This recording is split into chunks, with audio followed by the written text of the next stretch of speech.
Hey, good morning, everyone. I'm hoping, because as many of you know, I'm not great technically, that you can all hear and see me and see the slides as well. If anybody has problems, please let me know. We've had a great turnout for this webinar today on the Pregnant Workers Fairness Act, the final regulations.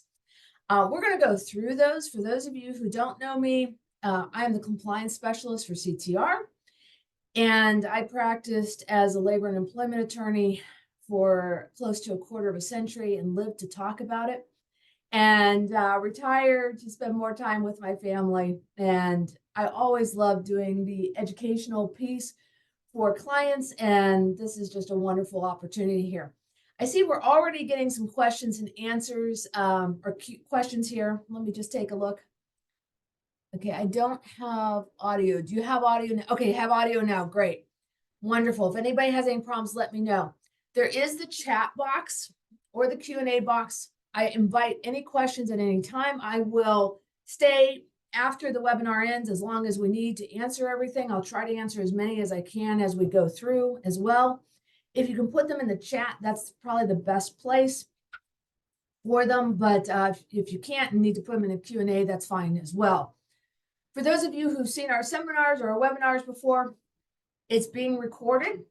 So if you missed something or you want to share this with somebody, it will be made available on the CTR landing page or website, along with all of the slides. So everything that you're going to see today is going to be available to everyone. Oh, chat is disabled. Well, that's interesting.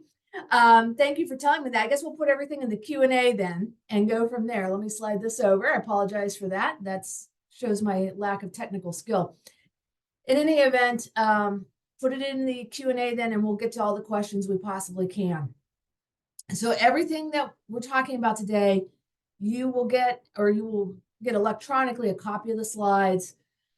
You'll get a SHRM if you're looking for SHRM credits. There's SHRM 1 hour credit, PDC for this. And the audio will be recorded. The lady who works all that magic here is out today, so it may be early next week when that happens, but it is available. All right, diving right in here. This is the agenda, or sort of the outline for today. This way, if you have a question later and you say, gosh, where was that in the slides? You can sort of look back and say, that's where it was. The things that I think you'll want to pay particular attention to is what are related medical conditions. The definition is surprising and quite broad. And the documentation piece of this. How do I get an employee to document the need for whatever's going on? Those two things, I think in particular, will be critical to most employers on this webinar today. Before we dive in, though, I want to touch on two things because we've gotten a ton of calls and a ton of outreach on this.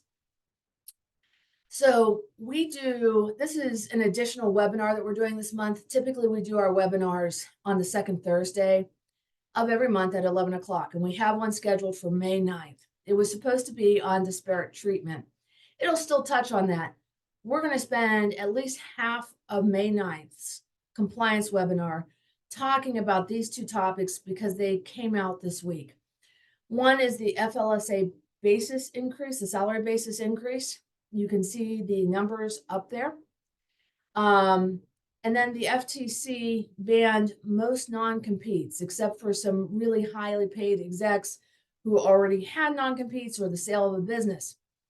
I am more than willing to take questions on these two topics today, but out of respect for everybody who's joining this webinar thinking we're talking about the PWFA, we are, and we're going to make that the focus. So if you have questions on these two topics that you want now and don't want to wait till the May 9th webinar, if you can save those questions to the end of the webinar, and I will take any questions you have, and we can certainly talk about those two as well. But this is sort of a heads up. I don't know why these people look so happy about this in this little picture here. Why they look so happy about these two things, because as particularly the FLSA piece of it is a major undertaking for most employers to figure out who's going to fall in that gap, who is now non-exempt, what do they need to do to shore things up, or change them back to exempt. So happy to talk about that, but out of respect for everybody's time, we are going to mainly focus on the PWFA, and I will take any questions about these two topics at the end, if that sounds good. All right.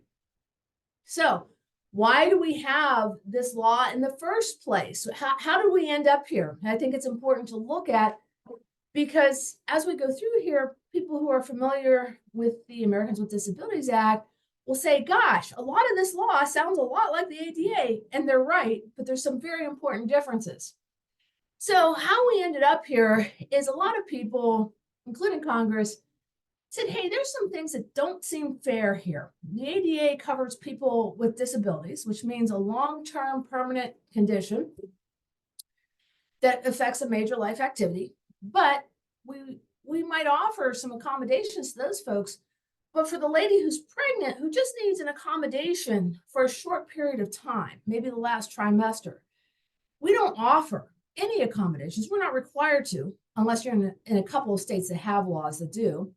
Pennsylvania is not one of them. We don't offer any accommodation. They actually need the accommodation, the pregnant ladies, for less of a period of time than the folks with the ADA. But there's no legal requirement that that happen. And so that struck some people as unfair. We ended up in Congress. Congress said, under the ADA, pregnancy is not a disability, but we're going to recognize that even though it's not a disability, we should make some accommodations for women who are pregnant, who need some additional help, even though their condition doesn't rise to the level of what would be a permanent disability under the ADA. So that's where we started from. And the regulations have greatly expanded that concept of where this started, that we're going to help somebody who's pregnant for, part of the pregnancy or maybe a little bit afterwards to make sure that any help they need, they get. So Congress passed this law and it went into effect on June 27th of last year. And the EEOC, which is the enforcing body for this, has been investigating complaints since that date. So this horse is out of the gate, running around somewhere in the backyard at this point. What we have that's new is we didn't know how the EEOC would interpret different parts of this law. Congress gives us a law and then the agencies interpret it and tell us what they think the different parts of the law mean. So April 15th, the EEOC finalized the regulations that are supposed to tell us what this law means. And they're going to be effective June 18th of this year. My strong advice to everybody is you don't sit around and wait to June 18th. The EEOC is already investigating these claims. These regulations are what they're operating under, even if they're not finalized. So it behooves you to make sure you're complying with this and not sitting around waiting to June 18th. All right, so first of all, what employers are covered? Any company with 15 or more employees. Nonprofits, for-profits, doesn't matter. You're covered if you have 15 or more employees, part-time, full-time, seasonal, whatever. There's no great way to count employees under this law. But if you have 15 or more, you're going to be covered. Ironically, and not surprisingly, that's the same number, the same threshold for folks who are covered by the ADA.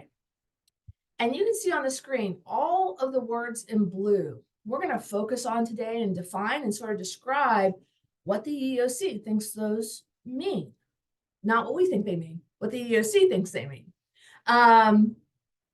So first of all, if you're a very small company, you are not covered by this, but I would caution you in Pennsylvania, with 4 or more employees, you do have to worry about disability accommodation under the state law.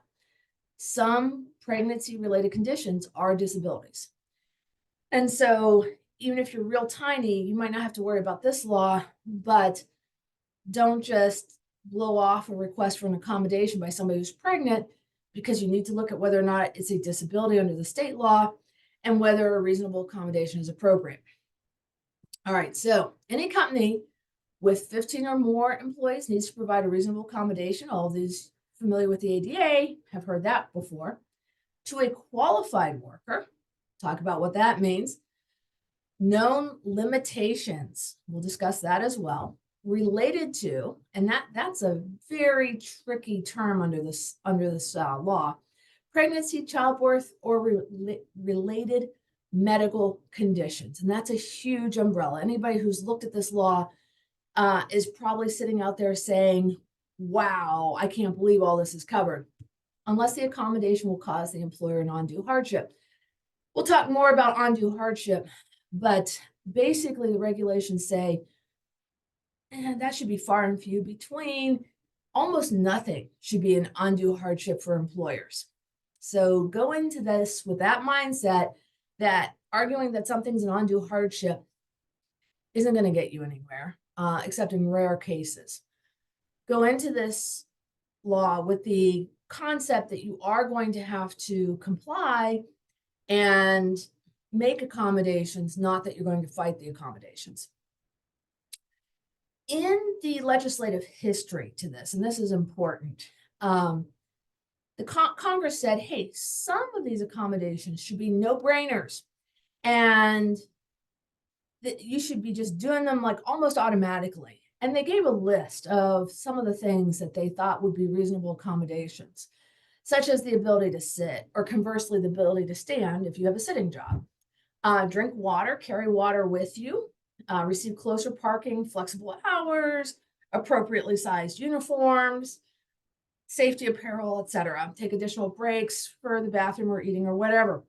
We'll talk about all of this, but it's important to know that the congressional history, when we interpret laws, has a lot of weight.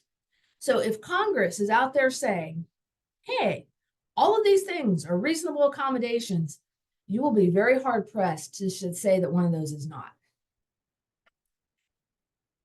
Moving along, this is something we cannot lose sight of. A lot of you have probably experienced where you've run into one employment law with an employee only to discover they're also covered by additional employment laws. So when we look at the PWFA, we do not want to look at it in isolation. We want to know and remember that some states have more generous laws that are not preempted by this, California.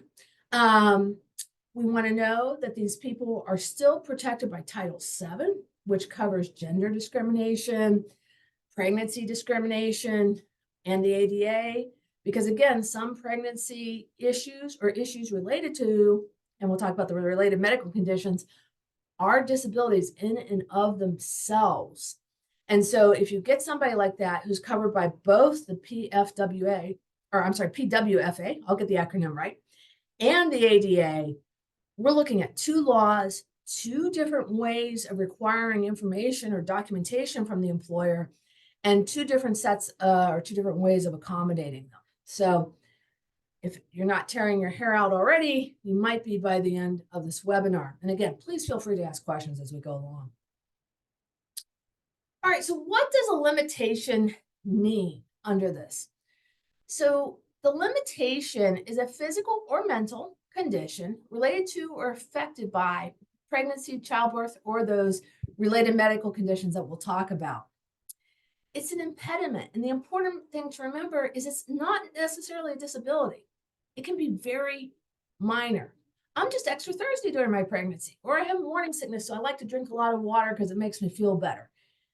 That might be, well, for anybody who's had morning sickness, you're probably saying that's not minor, but that could be viewed as minor in the greater scheme of things when we look at disabilities.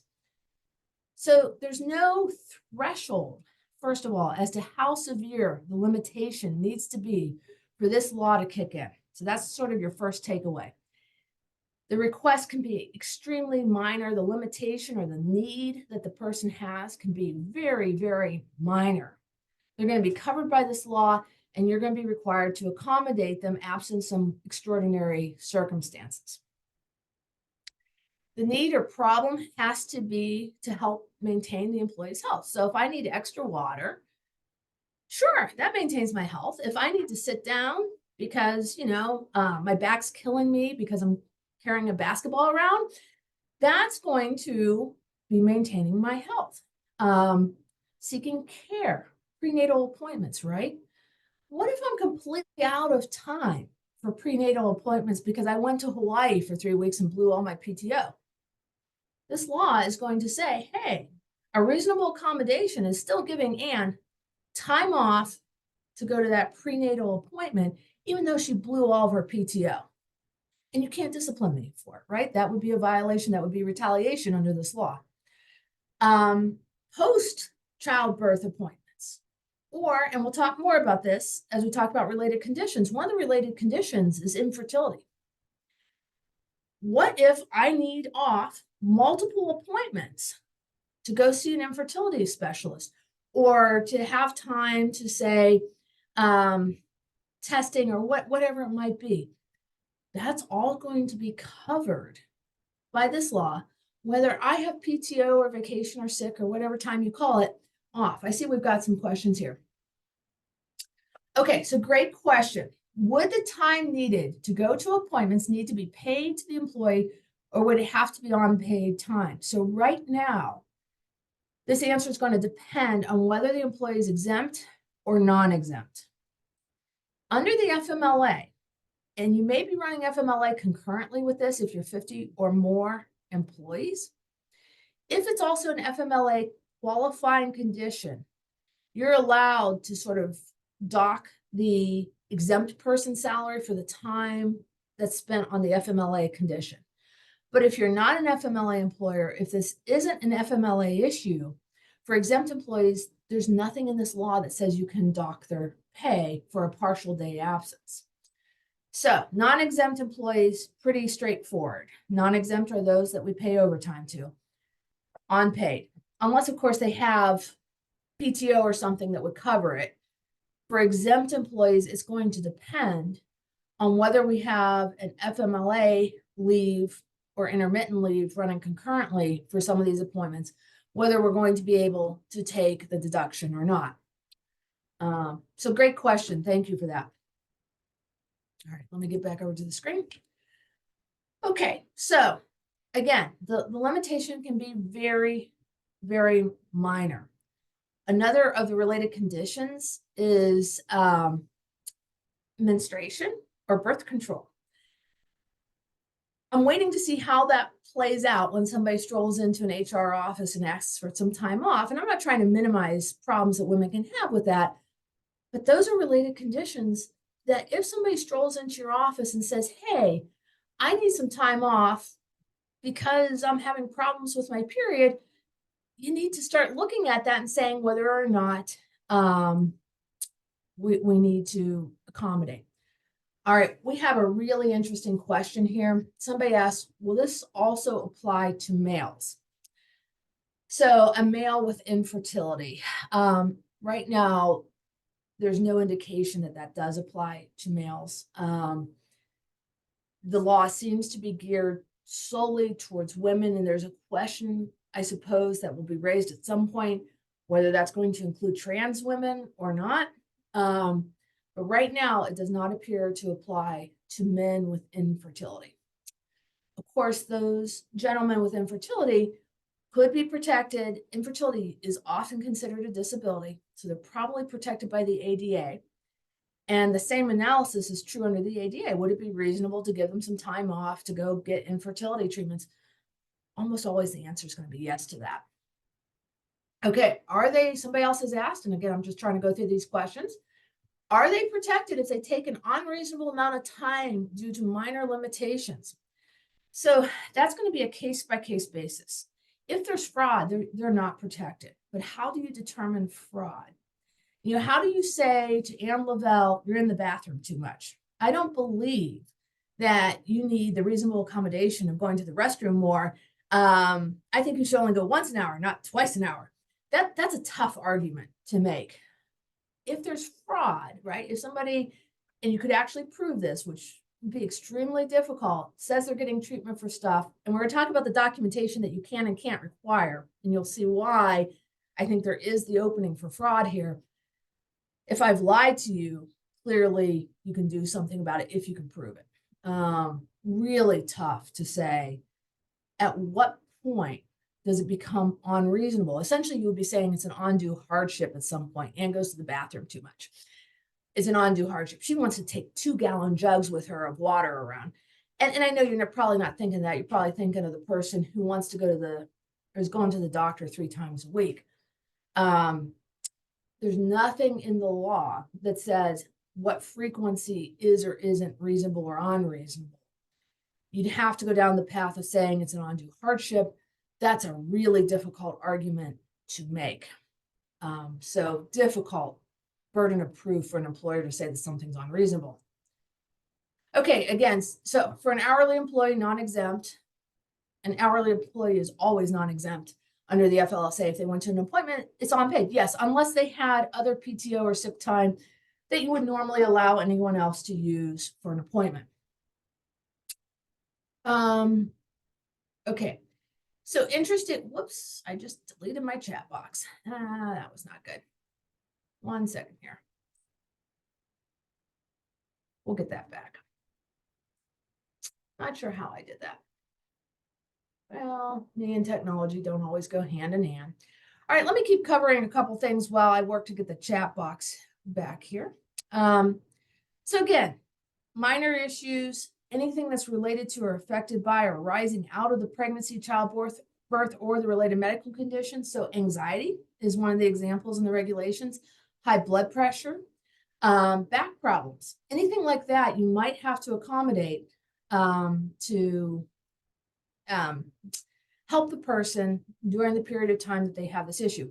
Keep in mind with something like anxiety, that's probably a disability under the ADA as well. Same thing with blood pressure and back problems. A lot of these piggyback off of each other and can be an ADA disability and a PWFA condition as well. Okay, I got my little Q&A box back.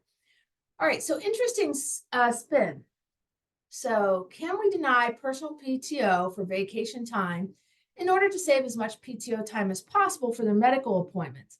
So I think that would be viewed as retaliatory. If you have a PTO policy that says you can use it for whatever, and I decide I want to go to Disney World for a week and I'm pregnant and you're worried that, gosh, she's going to use, a week of her PTO going to Disney. And then she's going to come back and she's going to want unpaid time to go to her prenatal appointments and recover from childbirth and whatever else.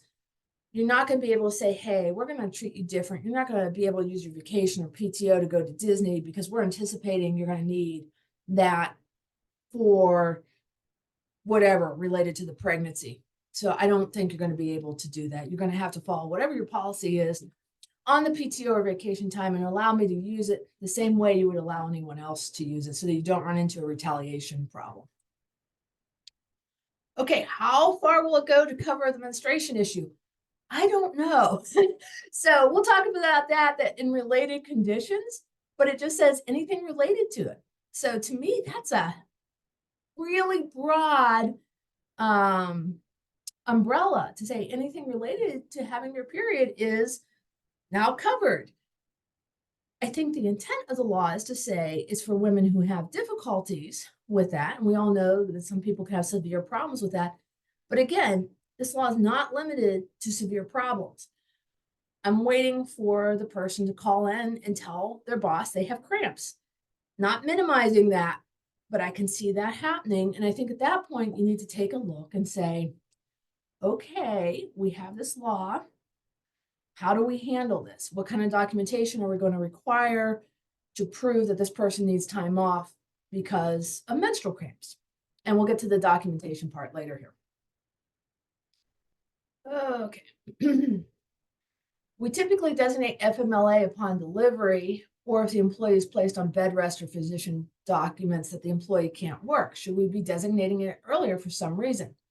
Concerned about the inconsistency depending on what we are made aware of in pregnancy.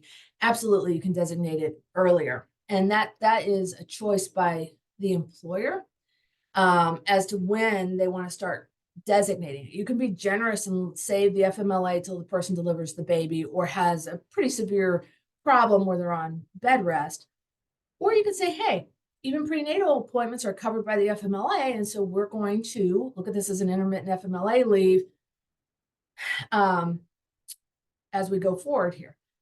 It's really a judgment call, but you absolutely can designate it as FMLA leave and get the FMLA certification and all that good stuff prior to the delivery of the baby, just for the prenatal appointments or any other complications that might be out there. Okay, I have a ton of questions coming in. I will get to all of them. Let me keep going through a few slides here. Okay, known, what does known mean? It means the employee or their representative, that could be an attorney, it could be a union person, whatever, has communicated the limitation to the employer. It could be the husband or the spouse or the partner calling up and saying, hey, my significant other has this problem and can't make it into work today. No magic words. I don't have to list, I don't have to say, I am Lavelle, hereby swear that I am pregnant or infertile or whatever. I don't have to use one of the medical terms. It's enough that I say something that puts you on notice that I've got an issue that might be covered by the PWFA, and that puts the burden on your shoulders to investigate. If I say anything that makes your little radar antennas go up, whether you think it's a close call, it might be covered, you ought to be talking to me and finding out if I've got a condition that would qualify or not. Okay, speaking of qualified, who's a qualified worker? So it's an employee or an applicant. This doesn't just apply to employees, it's an applicant as well, who, with or without reasonable accommodation, can perform the essential functions of the position. That is the same exact language as the ADA, right? It's somebody with a disability who can perform, with or without accommodation, or reasonable accommodation, the essential functions. And probably in other HR seminars, you've talked about what are essential functions of a position. They're the major functions of the job. They are the ones that if you take that away from my job, I might as well not have a job, because that's like critical to what I do. However, this law goes a step beyond the ADA, whereas the ADA says the person still has to be able to do their essential functions. This law says, no, they don't. One of the accommodations for the employee or applicant can be the removal of the essential functions from their job duties for a temporary period of time, if they're going to be able to do their job duties in the near future. Now, what does that mean? Well, don't we all wish we knew? The statute did not define those terms. The regulations attempt to define those terms, and in my opinion, don't do it very well at all. It's kind of circular what they say. So the new regulations define the term temporary as meaning lasting a limited time. I'm not sure that clarified it for me. That's not permanent and doesn't go beyond the near future. If that's clear to you, you let me know, because I don't think that's going to be clear to any employer. One of the things, the biggest takeaway that we have is that the EEOC assumes that it's temporary and in the near future if the suspension of the essential function is for 40 weeks or less. Why 40 weeks? That's the typical gestation period, right? So let's say my job involves moving 50-pound boxes of whatever you're selling on a routine basis during the day. And I stroll in with a note, or maybe I just tell you, hey, I can only lift 5 pounds. Well, clearly lifting those 50 pounds is an essential job function. Under the ADA, we might not be able to accommodate that, right? We might say, hey, that's an essential function. We can't accommodate that. We'd have to restructure your whole job to make that work. But under the PWFA, we have to say, okay, is it reasonable to take that job function off of Ann, who can only lift 5 pounds now, and give it to somebody else? Maybe give her other work to do instead. That's not required under the ADA. It is under this law. And the EEOC is telling you flat out, we're going to assume it's reasonable if you remove the duties for 40 weeks or less for Ann. You might have to do it for longer, but at a minimum, 40 weeks. So that's a rule of thumb to go by. It is determined on a case-by-case basis how long that might need. What if I need 41 weeks? Probably reasonable. What if I need 200 weeks? Probably not reasonable. Where's the line in between that? I have no idea. It's on a case-by-case basis. What's reasonable for Walmart is very different for a company with 20 employees. You can't cover that need as long as Walmart could. All right, let me go back to some questions here. So one must not necessarily need to use or apply for FMLA in order to attend intermittent appointments or take time off for illness, or only use the PWFA. So no, I don't have to, you do not have to run FMLA with the PWFA. I think it's wise if you're an FMLA employer to do that, because you don't necessarily want the employee to have a huge bank of FMLA and have already taken off a bunch of time for PWFA. But at the end of the day, as the one person pointed out, they historically have not run the FMLA until the baby's born. They're trying to give the woman the full 12 weeks and not count the little appointments here and there in between. Whether or not you use the FMLA and the PWFA concurrently, which is probably a good idea in most cases, is really a judgment call. And it may differ depending on what the medical condition is. Pregnancy versus infertility. Menstruation versus pregnancy. You may have different thoughts on that, because you may say, well, gosh, with IVF, we don't know for sure that there will ever be a baby that we need to save the 12 weeks for. So the mindset typically is we run things concurrently to the extent we can in most cases. Sometimes we save a little bit of this, or we don't run FMLA until we're a week into it or something like that, because we want to see if it's actually going to be an FMLA condition. But at some point, I would run them concurrently, because I think you're going to want to burn the time concurrently and not have huge banks left over. And again, you may look at it, as long as you treat the same type of condition, the same type of job, the same, right? We do this with these types of conditions. But if somebody's pregnant and wants to say the 12 weeks, and assuming there's not some horrible bed rest type of situation going on, we're just going to allow the FMLA to wait. As long as you're kind of consistent in what you do, it's okay. It's a judgment call at some point as to when you run them together.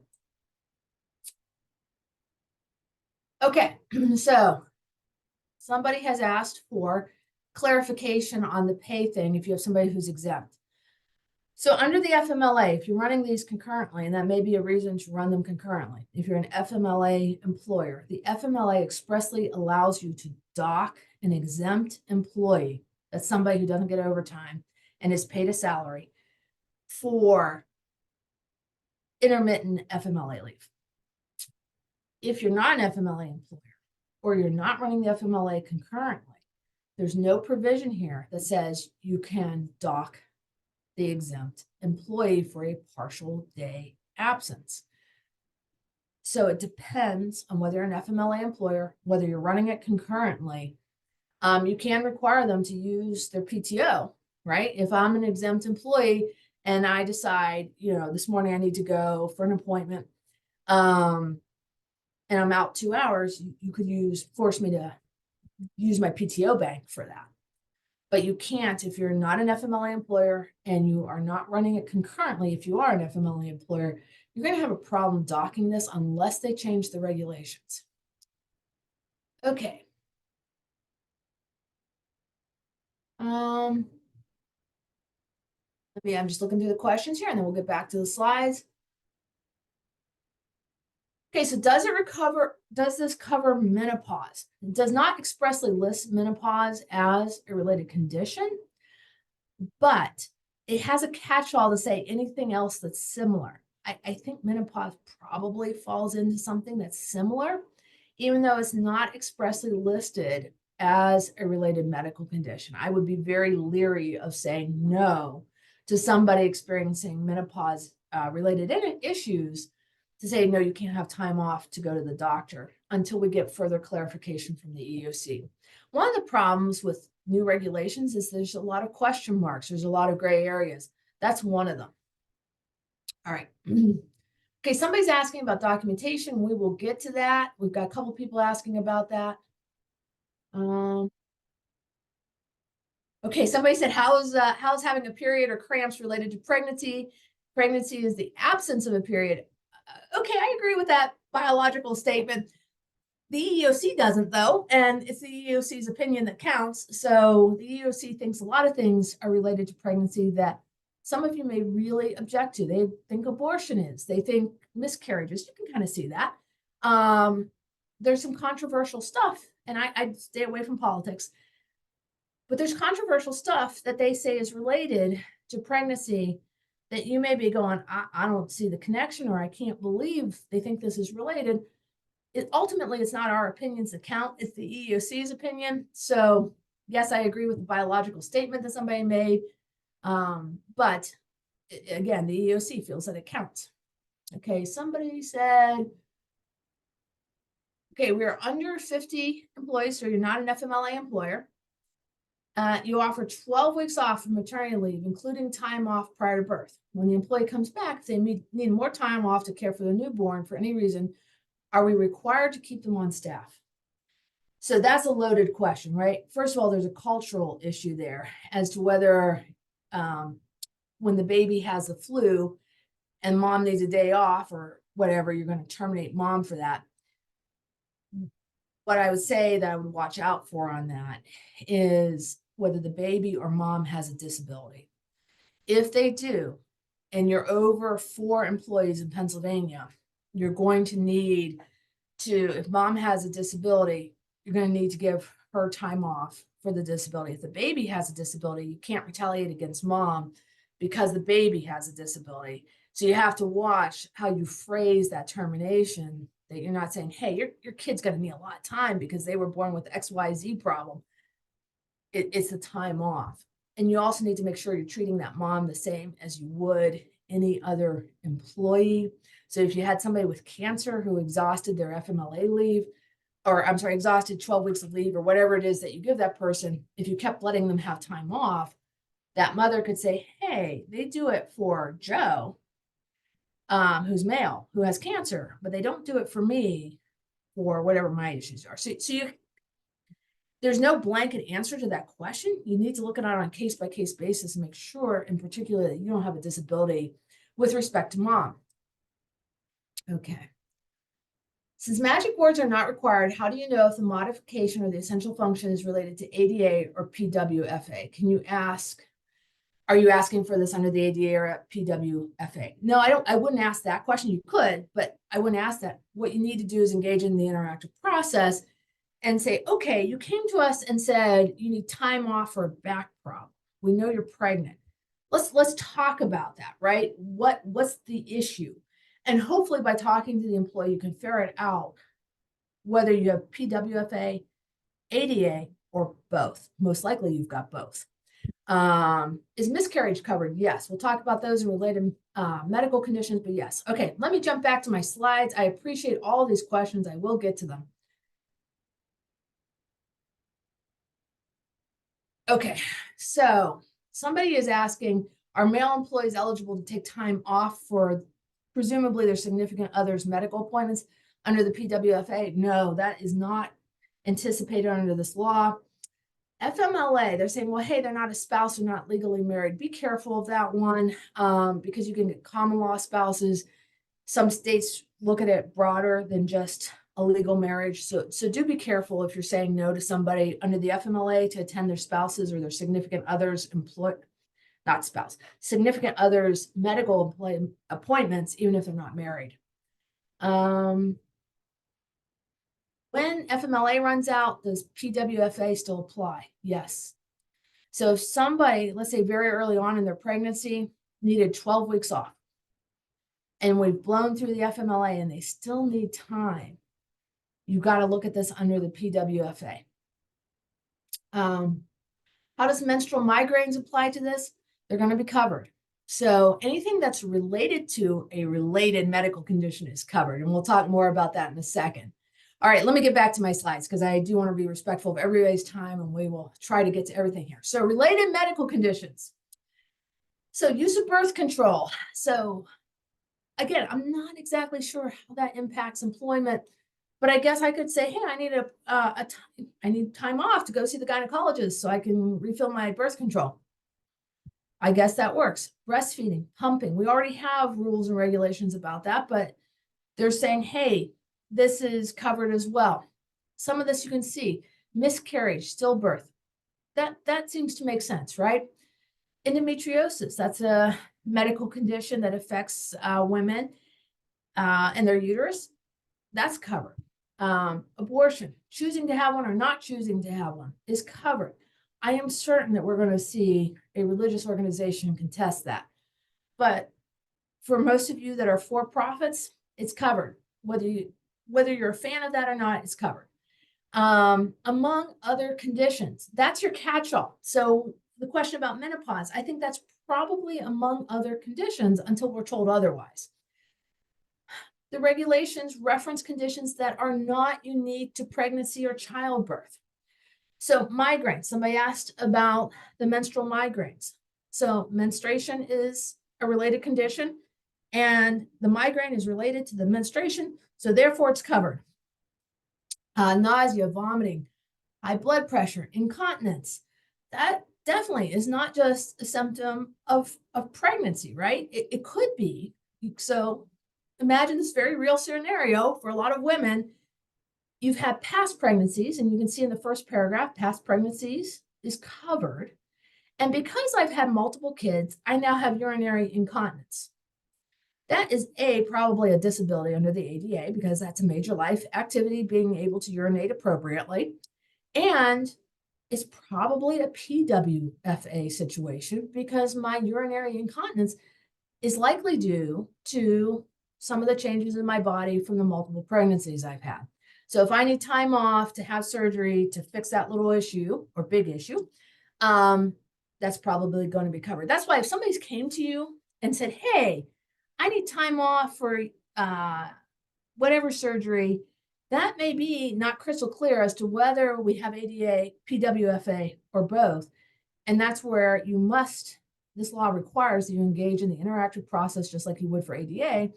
You need to sit down with them and say, can you tell me more, essentially? Like, we're not trying to be nub noses, as we say in Pittsburgh, but we need to know a little bit more so that we can appropriately help you.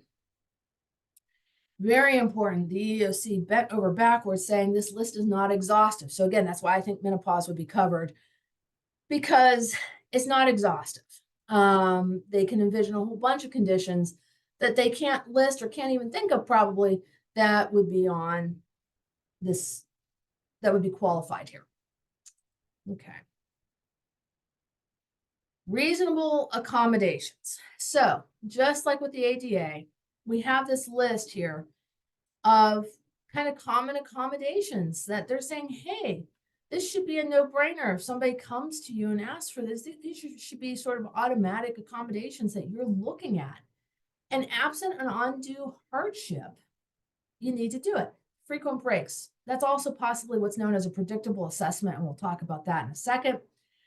Telework, work from home, schedule changes. I was full-time, but I have such bad morning sickness. I want to be part-time because coming in before noon, I don't do so well.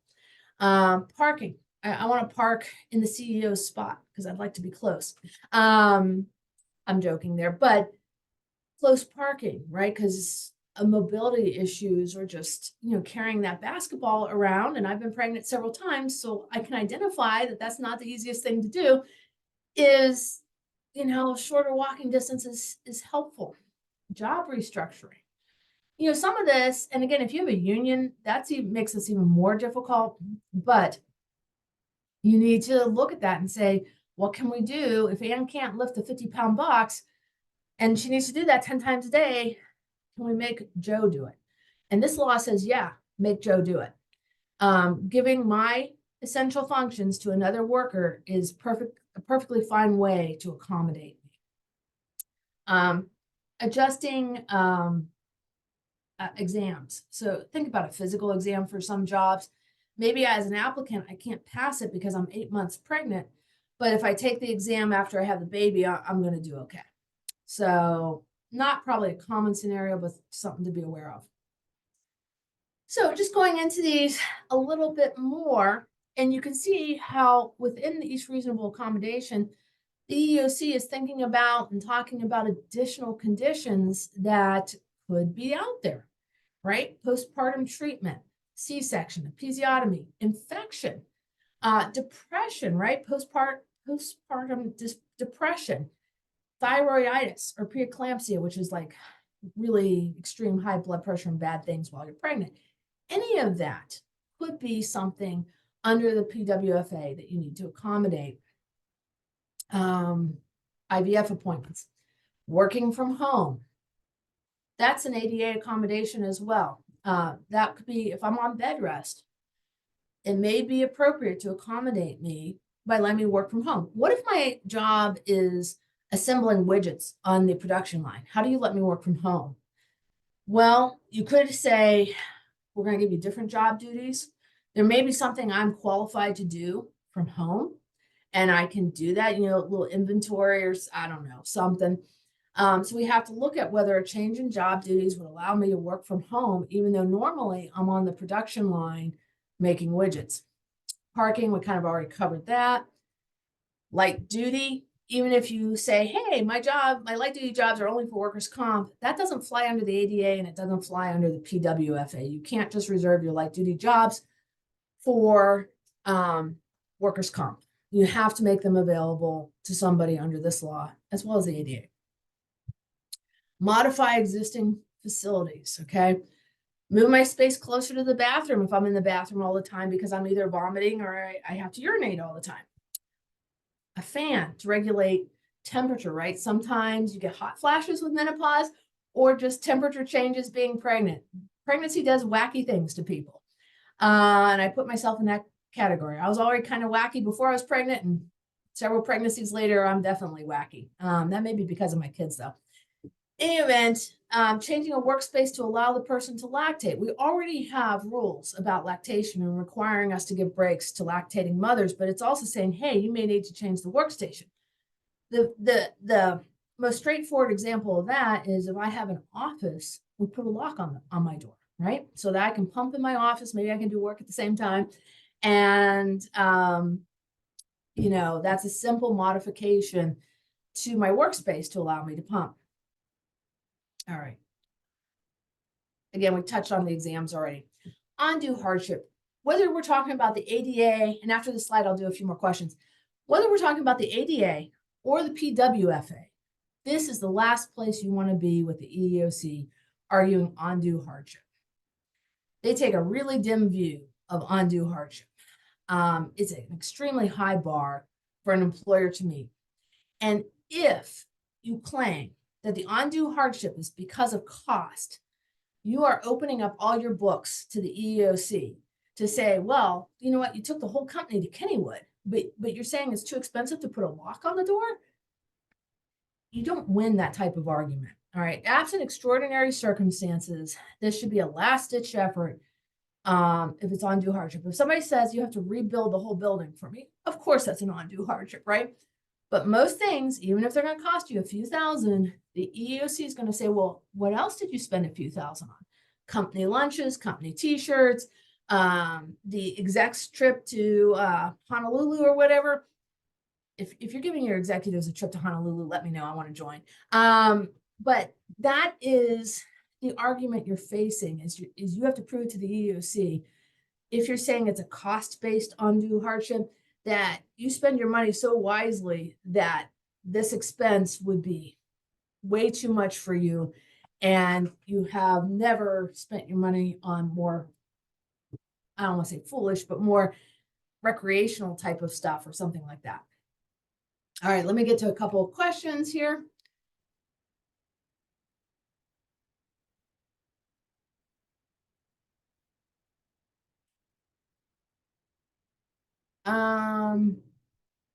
Okay, somebody else is saying, I'm struggling to understand the menstruation application of the PWFA.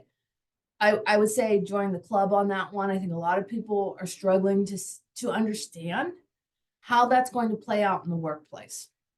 I fear that while some women have severe issues with that and need time off and need medical treatment, that is also an area where it can be abused, right?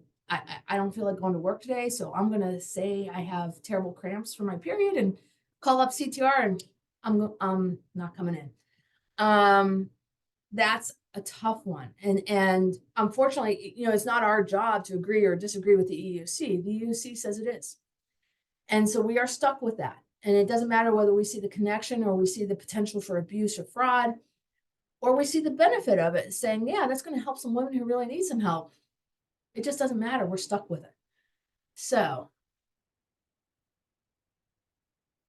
yeah, so I didn't see anything about job protection in your outline. We will talk about that later when we talk about you can't retaliate. You can't terminate somebody for taking this leave. So absolutely, it's job protected leave until it becomes unreasonable. Just looking through the question here. Okay, what is the EEOC's viewpoint on job protection under the PWFA after an employee exhausts job protected leave under the company policies and FMLA? So if, let's say we blow through the 12 weeks of FMLA, we blow through 3 weeks of vacation, the person's been out 15 weeks. That's all of the company job protected leaves that they're entitled to, the FMLA and the vacation. I'm just giving a random example here. But they still need time off because the disability started immediately in the pregnancy. Well, guess what? The EEOC is saying 40 weeks minimum, right? They're saying that they're going to assume that's reasonable, basically, and job protected. At what point does that become unreasonable and become an undue hardship, something that we cannot accommodate? That's going to be on a case-by-case basis. What if I'm out the full 40 weeks and I've developed some horrible medical condition as a result of the pregnancy? I'm in a coma. You don't think I'm ever going to come back? I may not live. In that situation, we may say there's no foreseeable timeline in which Anne can return. She's in the ICU and on life support. She's not going to return.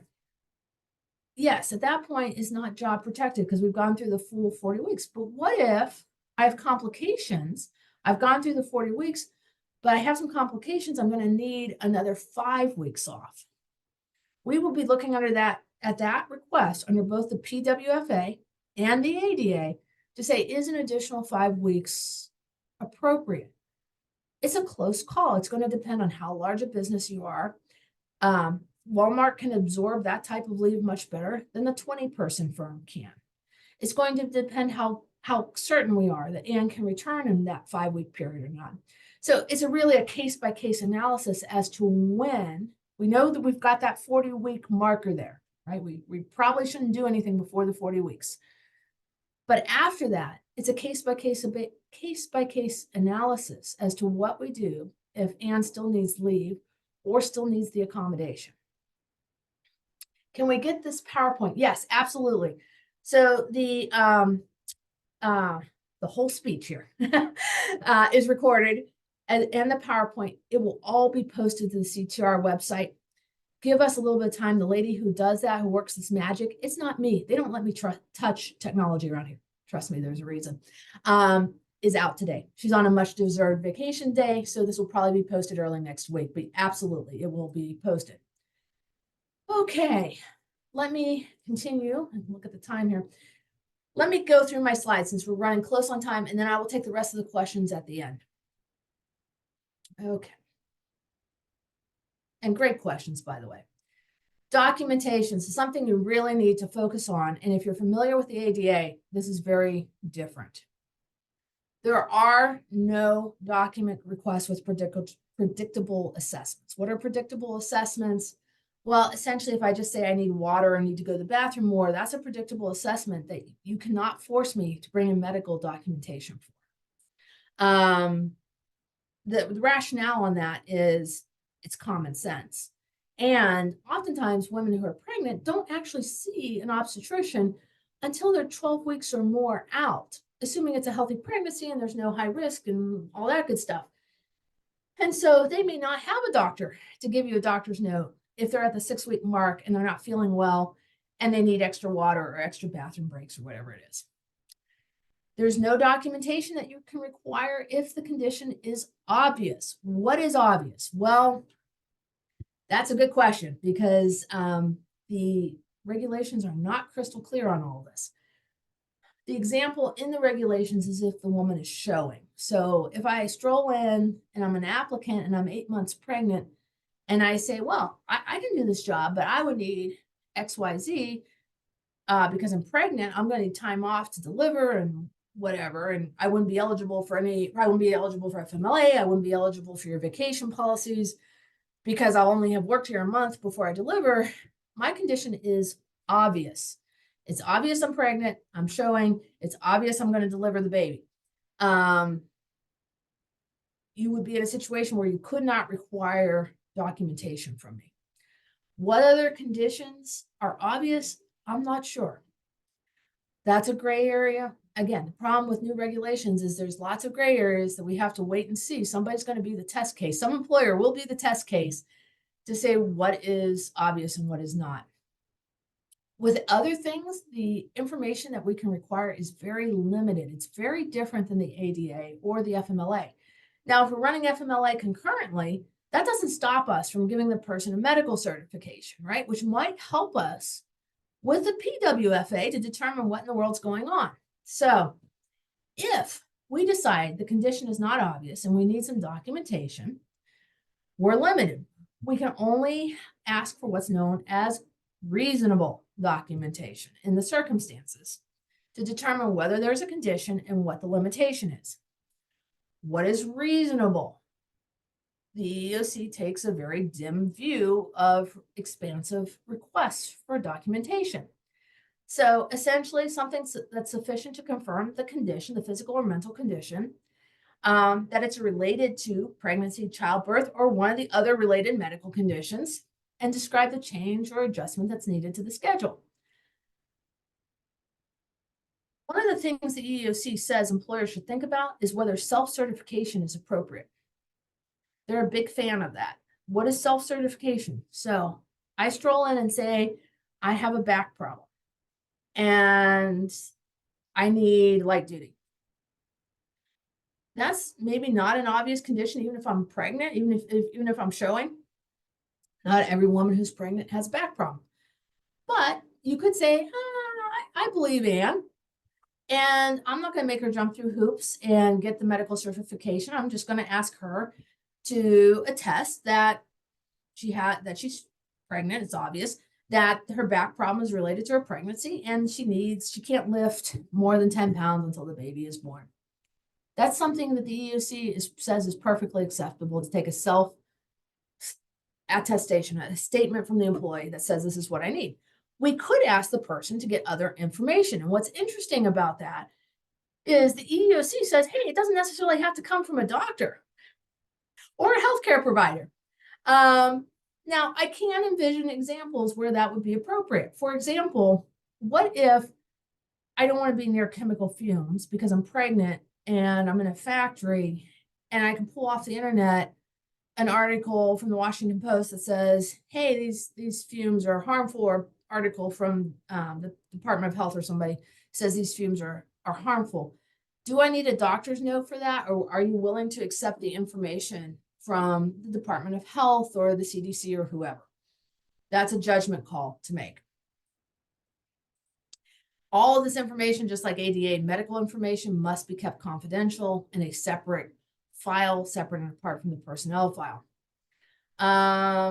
The documentation, we kind of already covered this, doesn't have to be from a healthcare provider, and the self-attestation can be fine. Okay, prohibitions here. So employers, you can't require an employee to accept an accommodation without a discussion. That's the interactive process. So we can't just say, hey, Anne, we thought about 4 different accommodations for you, and you have to take accommodation number 1. It doesn't work that way. You have to talk to me. You ultimately may decide that accommodation number 1 is the right one for me, but you have to engage in the interactive process and document that you talk to me, right? You can't deny me a job opportunity. Like if I'm an applicant and I'm 8 months pregnant and I'm going to work for 3 or 4 weeks before I go out because of the delivery, you can't say no to me based on that reason. This is important. You can't require an employee to take a leave of absence if another accommodation would allow me to keep working. So if I say I can't lift more than 5 pounds and I have to lift 50 pounds routinely, you can't say, well, you're out for the rest of the pregnancy. See you later. If another accommodation would be, Joe is going to lift all my 50-pound boxes for me.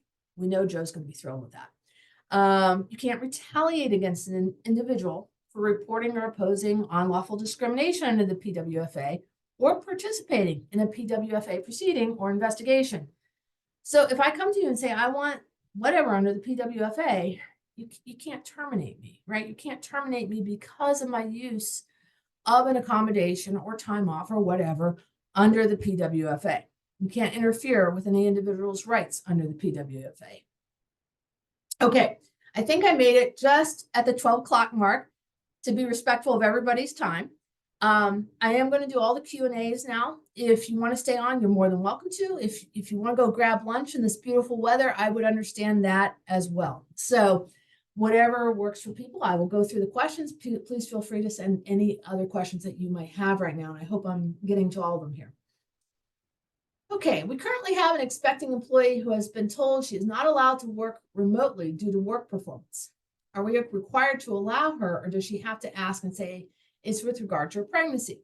So it has to be a known limitation. If just because she's pregnant doesn't automatically give her a pass to work at home. If she comes to you though and says, hey, the doctor has said I'm on bed rest or something along those lines, then we look at whether or not we have to accommodate her to work from home. And while performance might be one factor we look at, that's probably not an undue hardship at that point. Okay. What if they are requesting a schedule change every week? Do you have to accommodate? So, or if they take a leave and you replace them temporarily and then they say, never mind, I am staying. Do you have to accommodate and take them back? Oh, come on. No employee ever pulls your chain like that. Yes. So there is nothing in this law that says if I make the request to only work Monday, Wednesday, Friday, I have to stick to it because my medical condition could change. Maybe I was working Monday, Wednesday, Friday because I was so sick from morning sickness. And now I've hit the second trimester and life is good and I'm eating candy bars and ice cream. I can change my mind and say, I no longer need that accommodation. At some point, right, this could become unreasonable or an undue hardship if they are constantly changing their schedule. And we might at that point say, look, we need some more documentation establishing the connection as to why the schedule keeps changing like this. But I can definitely see reasons why it legitimately would. I can also see reasons why this could be the subject of abuse by an employee. What if 90% of the job is traveling? Does not matter. So that's clearly an essential function for this person. 90% of the job is traveling. But remember, under this law, removal of an essential function for at least 40 weeks is going to be considered reasonable, absent really unusual circumstances. And if you try to argue that this is an undue hardship, that's a significant bar for you to meet. And so what I would look at with that is, it's pretty common for women not to be able to travel or not to want to travel in the last trimester. So maybe you're really only looking at 12 weeks here rather than 40. Or maybe you're looking at 8 weeks. Maybe the person is comfortable traveling up to that point. But it does not matter that the job involves travel, whether it's local or national or international. This law applies and would say you must accommodate that, and unless you can prove it's an undue hardship, which is a really high bar. Do you have to accommodate every request, or can you negotiate but still accommodate in a different way? That is the definition of the interactive process. So I, Anne, may stroll in and say, hey, I'm pregnant. I need a lazy boy recliner. I need a little rascal so I can be a little rascal and drive through the plant.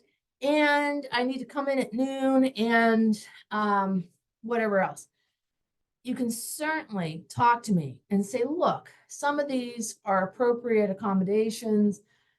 Some of these, you don't need to be out on the plant floor, so you don't need your little rascal to go driving around on the plant floor. We would look on a case-by-case basis, look at all available accommodations that would make sense for the person. Job restructuring, light duty, transferring job duties, time off, and talk to them about what they think We don't just have to take the accommodation that they came in with that they wanted. Okay. What happens if there is no work from home policy at the company or the job requires travel? We already covered the travel. Do we still need to accommodate those, or can we allow it as a medical leave instead of, I think you mean the Pregnant Workers Fairness Act. So we already covered travel. It doesn't matter if you don't have a policy about work from home. This could be your very first person ever who works from home, if that's a reasonable accommodation under the PWFA. So this law trumps any company policy that would say there is no work from home, or the absence of any policy about that. Medical leave, I'm not sure I understand. Can we call this medical leave? If we have some sort of short-term disability or something, maybe that's what we mean here. If it runs concurrently, it runs concurrently. Just like the FMLA, we can run it concurrently, assuming the terms of the short-term disability policy would run that. We can't force the person to take a block leave of absence if another accommodation would suffice that allows them to keep working, though. So we can't just force them out and say, hey, you must take 6 weeks off because your job, otherwise you'd have to work from home. We'd have to give the work from home accommodation, and we can't just force them to take a leave of absence. I hope that answers that question. In a retail type job, remote work would not be possible. You just hold the job. So that's a great question. That's the same example as I'm a plant worker and I make widgets, right? I can't make widgets at home. And so the first question we would have is, are there other job duties that I could do from home that I'm qualified and that the company has a need for? We don't automatically assume that it's a leave of absence. That's sort of our accommodation of last resort, is to put them on a leave. We look and say, are there other functions that they can do from home? Maybe yes, maybe no. But we would make that assessment before we just automatically say it's a leave. Are we required to post? You certainly should have a policy on this. I'm not aware of a poster yet on this. That's a good question. I'm sorry, I don't know the answer to that. But I certainly would be updating the handbook to reflect that this is the law now. Okay, somebody is asking, I'm not sure I understand this question. Maybe you can clarify it for me. So the 40 weeks are for the time taken off, not time passed. So if they've already had some leave for something else, yeah, I think we're looking at a new leave block here. I hope I'm answering that question.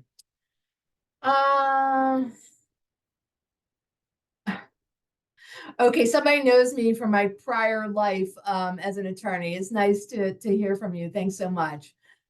I appreciate that kind comment. Thank you very much. I'm glad I was actually helpful in my prior life. Somebody thinks, and so I appreciate that very much. Let's see what else we have here. Okay, somebody's asking for the FLSA. So yeah, I'll take FLSA and FTC questions here too, since we're at the end of the job, or end of my job, end of the webinar here. Somebody's followed up first with the hardship question about traveling 90%. And it says, should we change any documents as this would be an undue hardship for the agency? Remember, undue hardship is an extremely high bar to meet. So let's say you want to take the position that you can't otherwise job restructure and you have to give her a leave of absence. That's a job protected leave of absence.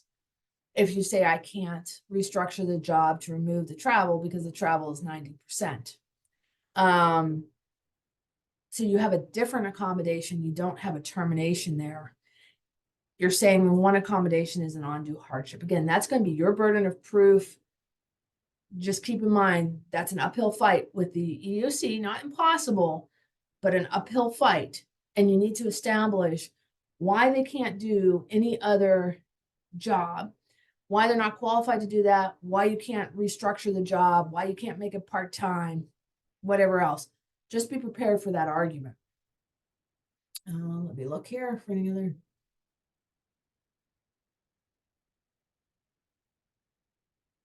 Okay, so somebody is saying the release from an essential job function. I'll get back to the FLSA questions here. The release from an essential job function for 40 weeks could actually be 52 weeks if combined with FMLA once the baby is born, correct? 40 weeks for gestation and 12 weeks for the FMLA. That could be true if you don't run the FMLA concurrently with the PWFA. Now, this is a situation, if I actually had somebody who went out, right? We couldn't accommodate, or they weren't allowed to work.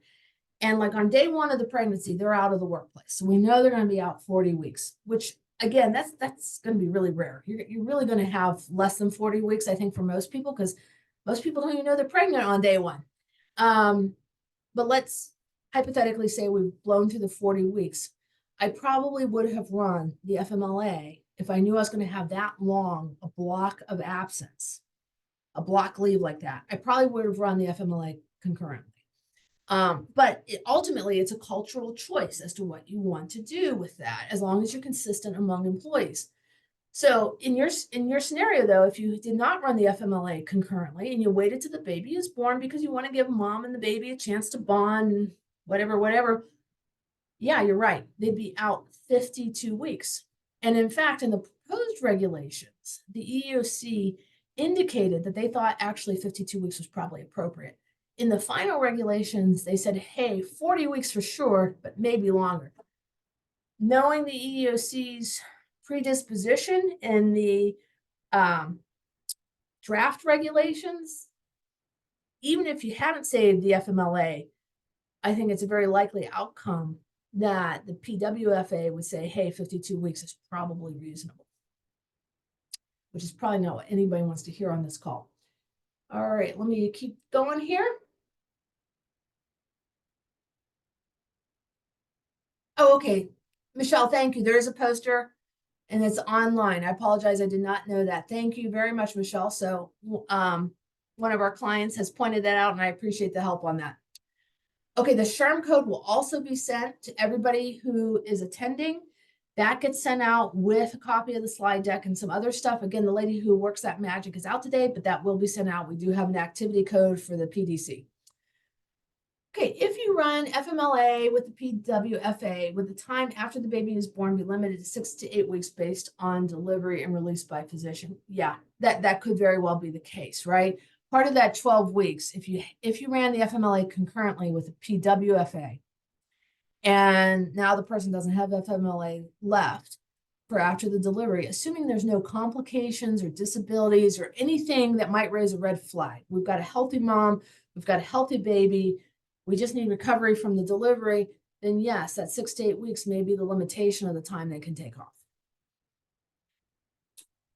Okay. Do you see them adding provisions regarding the status of benefits like the FMLA? So I'd love to see them add that. I'd love to see them add an exception to allow us to dock exempt employees, because I think that would be consistent with the FMLA. Whether that comes down the road, I don't know. But that it is the same issue as the FMLA. Okay, let me go back to the FLSA question. Okay, so FLSA, remember, we bumped up the salary basis. It still means that you need to meet the duties test, and keep in mind that while we have dates for compliance, July 1st, which bumps it up, I think, to 844, and then January 1st, which is 1,128, if I'm remembering the numbers off the top of my head, there's legal challenges already filed on this. So what we're likely to see is a delay of both of those deadlines, because some court will enjoin the regulations, another appellate court will do something else, and eventually it will work its way up to the Supreme Court. And keep in mind, our Supreme Court has a conservative majority, and one of those judges, Justice Kavanaugh, has invited this type of suit to come before him, saying he doesn't think the Department of Labor should have any salary basis test. He doesn't think they're empowered to do so, and invites sort of this challenge. So we'll see what happens. So my caveat on that is, you're looking at this right now, you're not actually taking action, because you need to make sure this actually goes into effect. And it won't go into effect on the dates they say, or I'm like 99.9% sure it won't go into effect, because we've got legal challenges to that. Same as the FTC, we have legal challenges moving to block that rule as well. And the courts don't move fast. All right, so we are a nonprofit and pay our full-time non-exempt staff as salary, not hourly. They do not track their hours under 40. Does this look like we're treating them as exempt, that we should move them to an hourly pay structure? Not necessarily. So that's a little different than the new regulations. That this is sort of an age-old question. You can have salary non-exempt workers. What you are required to have is some type of writings. In other words, something in writing that explains what the salary is for, because not everybody works a 40-hour work week. Some people work 35, 32, whatever. So in an ideal world, you have some writing that is agreed to by the employee without creating an employment agreement that says, hey, I recognize my salary of $500 a week, just making up a number, represents all hours up to 40 hours a week, if that's your work week. I also recognize that I'm entitled to overtime for hours, and I'm assuming we're in Pennsylvania and not some state that requires daily overtime or anything like that. And I recognize all hours over 40, I get overtime. There's specific rules for calculating overtime for non-exempt salaried workers, but it's very similar to traditional overtime. It's time and a half based on their regular rate of pay. So what you need in that situation doesn't mean you have to change it. You can if you want, but you can have salary non-exempt. You just are supposed to have it in writing somewhere what that salary represents in terms of number of hours and the entitlement to overtime. Okay, let me scroll down here. FLSA question, outside sales. Okay, the verbiage says making sales. If our outside sales employees generate interest in the products to customers, but then the inside sales employee finishes it, are they really making the sale and are considered exempt? I'm not sure I can answer that question without knowing a lot more about that. It raises the same red flags to me that it's probably raising to you, which is, are we completing a sale by the outside salesperson? Is what the inside person doing was sort of just clerical to finish it up versus actually sealing the deal somehow. So I'm sorry, I don't know that I have an answer for that just based on that low information. That would really require some digging to get into the facts to know who's doing what and how much of the work is being done by each party. Okay. Okay. Somebody said, and this, don't apologize for this. This was my mistake. Says, I missed what you said about posting. I heard there's a poster online. So yes, we are required to tell the employee we are posting this. Yes, there is a poster. Thanks. I'm going to shout out a name here. Michelle, thank you for pointing that out. Michelle's one of our clients who pointed that out. It takes a village sometimes to get these laws under control. There is a poster online on the EEOC website. You do need to post it with all of your other fun posters that you hopefully have up from the EEOC in the workplace. If you're part of the CTRE poster program, I'm not sure what it's called, that would come out through that as well. But yes, and I would change your handbook as well to recognize that you're covered by this and who to take concern to. Because if you've heard me speak before, I harp on the fact that I worry about first level supervisors not recognizing an issue and not running it up the flagpole. And then you get in trouble because Anne went up to her first level supervisor and said, my back is killing me while I'm making widgets. And the first level supervisor said, get back to work, and never took it to HR. So part of the handbook, part of the policy is you want to inform people, here's this new law. We comply with it. We're here to support you. You always want to phrase things in terms of good ethics and encouragement. Here's who you take a concern to, right? It's not necessarily Joe, your first level supervisor, who doesn't want to hear about your period, and you take it to HR. Okay.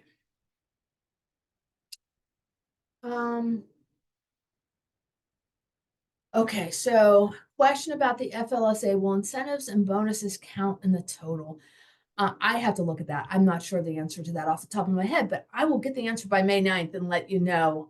From my recollection of reading the regulations, it's not necessarily in there, but I will double check that for you. I'm sorry I don't have an answer to that FLSA question at the moment. But great question, and tune in on May 9th and we'll have that. So in addition to the May 9th, so we'll cover the FTC non-compete situation. The FLSA, new regulations, the government is really keeping me busy right at the moment. And if we have time left, we'll talk about the disparate treatment discrimination type of issue that was originally planned for that. May 2nd is our EEO1 presentation as well. So if you are subject to filing EEO1s, meaning you have more than 100 employees or you're a federal contractor with more than 50 employees and 50,000 in federal contracting, tune in for that. We'll talk about that. We have another question here. Okay, so the other question is, are we allowed to require documentation of a medical appointment if we are taking unpaid time? Looking to be sure they're really going to the appointment. We have in our policy that we're able to ask for documentation in general. So again, we turn back to, is it obvious? Is the need for the appointment obvious? You might be in a situation where somebody would argue, hey, the need is obvious, but let's say we're willing to take a little bit of risk and say that's not, even though Anne is as big as a basketball, it's not necessarily obvious that Anne needs to go to the doctor, and we don't want fraud, we don't want abuse. There you have several options. You can only require the minimum necessary. So I can see a whole bunch of options here that might be acceptable. You could have Anne self-attest, right? I went to the doctor on April 26th at 11 o'clock. You might be willing to accept that if it seems to be pretty normal given the stage of pregnancy. She's going once a month. Your policy is irrelevant here. It's the standard is in the one slide that I had. Maybe Anne prints off, we all have my chart or my UPMC or whatever. Maybe I print off the summary, or maybe I print off, there's a little page that says where my appointments are. That might be sufficient. You might not actually need a note more than that, right? To say I need time off. The rule specifically says you can't require a note from a healthcare provider. So that probably would be sufficient as the minimum necessary to establish that I had an appointment. And I think the reality, while I see holes in this law that are open to potential abuse, for the most part, you hope employees are going to do the right thing. That doesn't always happen. And sometimes it depends on the type of workforce and the type of organization you have. But, you're looking for the minimum necessary documentation for a non-obvious condition that allows you to establish the need for that limitation, and limitation was time off. Some conditions or some requests like the water, the restroom breaks, stuff like that are considered no-brainers, and you have to do it without any documentation. Okay, let me see if there's any other questions.